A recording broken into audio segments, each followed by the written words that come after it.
family. For centuries we have lived beneath our identity. We have lived in guilt, in fear, in shame, in self-condemnation, not because God demanded it, but because we misinterpreted the very verses meant to remind us of who we truly are. We took symbolic language, we read it literally, and we built doctrines out of metaphors, doctrines that wounded the human soul and distorted the nature of a loving Father. Before we decode those verses, we must first return to the beginning, to how man was designed. Because the message has always been about divinity expressing through humanity. Ezekiel 28 and our true origin. Ezekiel 28 doesn't describe a fallen angel. It describes the original blueprint of humanity, a being formed from God's own essence, clothed in glory, radiant with light, perfect in design, lacking nothing.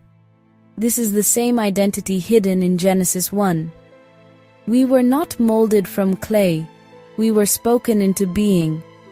Creation in Scripture means expression, calling the unseen spirit into visible form.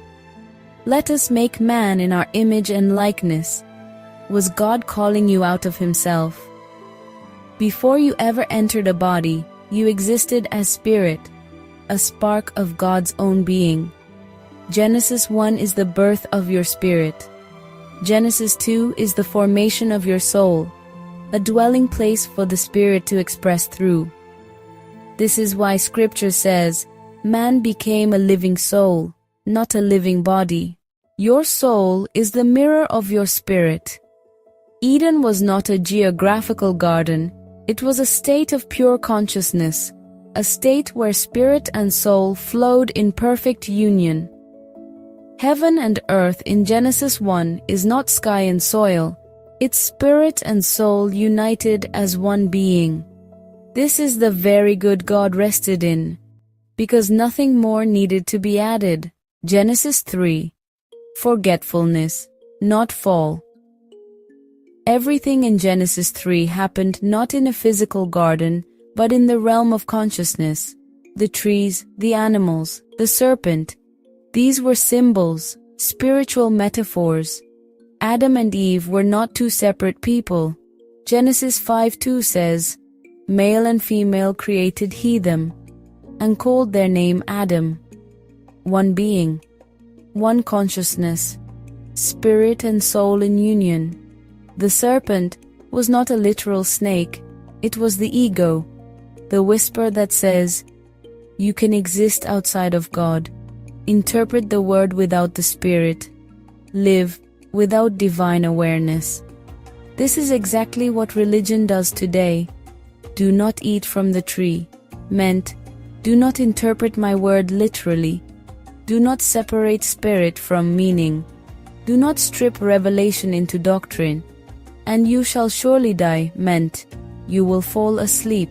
You will forget who you are. Your consciousness will descend into illusion. Death in Scripture, us, spiritual sleep. Off-camera voiceover. That is why Paul said, "Awake, you who sleep, and Christ will give you light." Not awake you who are doomed, but awake you who forgot. Garments of skin, redemption, before incarnation. Genesis 3:21 is one of the most misunderstood verses in Scripture. Religion said, God killed an animal, but the Hebrew meaning of slain is the same concept we use today when we say, "She is slaying," fully adorned, clothed in glory. The lamb slain before the foundation of the world is not death, it is covering. It is the word wrapping around consciousness to protect identity before we descended into the soul realm. Garments of skin. Incarnation. Divine consciousness clothed in humanity. This is redemption. God ensuring you would never be lost in forgetfulness forever. Even if you sleep, you will awaken. Even if you forget, your truth remains sealed. The 1,000-year cycle, awakening and forgetting. Genesis is not sequential chapters, it is layers of consciousness. Humanity lived in Eden consciousness, the awareness of oneness with God. But after the 1,000 years, symbolic of a completed era of awakening, forgetfulness crept in. This is what Genesis 3 hints at, the cycle of forgetting and awakening that humanity continually goes through. This is why redemption happened in the spirit realm before incarnation. God knew that forgetfulness was inevitable in the soul realm, the misinterpreted verses, where the doctrine of guilt was born. For centuries, we took verses like Romans 3:23 and John 3:16 and built doctrines that shattered our identity.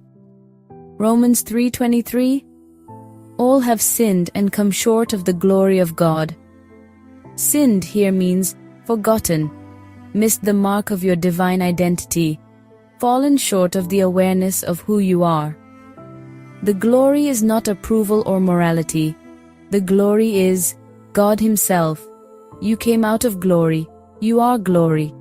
But in the sleep of consciousness, you live beneath your nature. John 3:16. For God so loved the world. We interpreted this as God rescuing us from wrath. But the verse is about identity awakening. God so loved the world that He gave us Himself, the only begotten Son, your divine identity, Christ in you. Whoever believes in Him is whoever remembers who they are. Should not perish means should not remain in eternal forgetfulness. Everlasting life means the perpetual awareness of your divine nature. John 3:16 is a verse of awakening, not escape. The great misunderstanding. We grieved God by misrepresenting Him. For centuries, we painted a God who was wrathful, angry, vengeful, waiting to punish, ready to condemn. Even though Genesis 1 and 2 paint a father who delights in his child, calls them very good, and rests in their perfection, we turned a God who breathed His life into us, into a judge waiting to destroy us. We created doctrines of guilt, fear, hell, unworthiness, and then wondered why humanity broke. This is why God asked, "Who told you you were naked?" Because it wasn't Him. Final revelation. The 1,000 years of deception are over. Family. We are living in the dawn of awakening. This is the generation prophesied by Joel, a generation whose eyes open, whose identity returns, whose consciousness rises, whose hearts remember. We are awakening to who we are, who God is, what Christ came to reveal, why the scriptures were written, why the soul descended, why redemption was wrapped around our consciousness. The cycle is breaking.